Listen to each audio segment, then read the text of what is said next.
আপনার কাছে নিশ্চয়ই 1 টাকার মূল্য আছে, আমার কাছেও আছে, কিন্তু কারো কারো কাছে টাকার কোনো মূল্য নেই। আমরা একটা জরিপের কথা বলছি আপনাদের। জরিপটা করেছে যুক্তরাষ্ট্রভিত্তিক একটি জরিপ সংস্থা।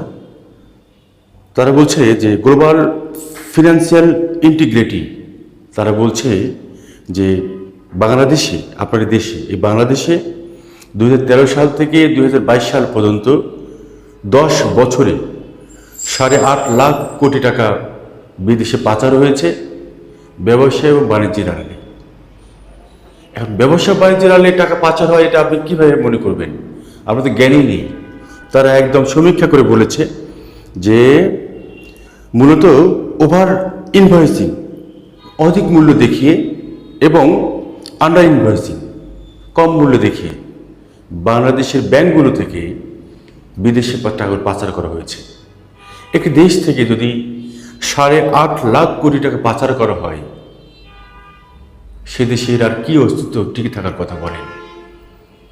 বাংলাদেশের ব্যাংকগুলোকে পঙ্গু করে দেওয়া হয়েছে এবং বাংলাদেশের অর্থনীতিকে মাটির সাথে মিশিয়ে দেওয়ার একটা চক্রান্ত হয়েছে।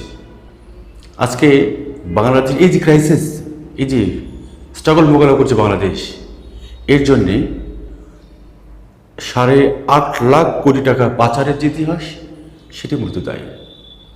এই জরিপটা যদি বাংলাদেশে কোনো সংস্থা করতো আমি বিশ্বাস করতাম না, কিন্তু যখন যুক্তরাষ্ট্রভিত্তিক আন্তর্জাতিক সংস্থা গ্লোবাল ফিনান্সিয়াল ইন্টিগ্রিটি করেছে এবং তাদের তথ্যগুলো আমি পড়েছি, তখন মনে হয়েছে সত্য। এখন আপনি কি করবেন? আপনি হয়তো 8.5 লাখ কোটি টাকা পাচার হওয়ার কথা শুনে থমকে যাবেন। আমরাও থমকে গেছি, বাংলাদেশ একটু হলেও থমকে গেছে।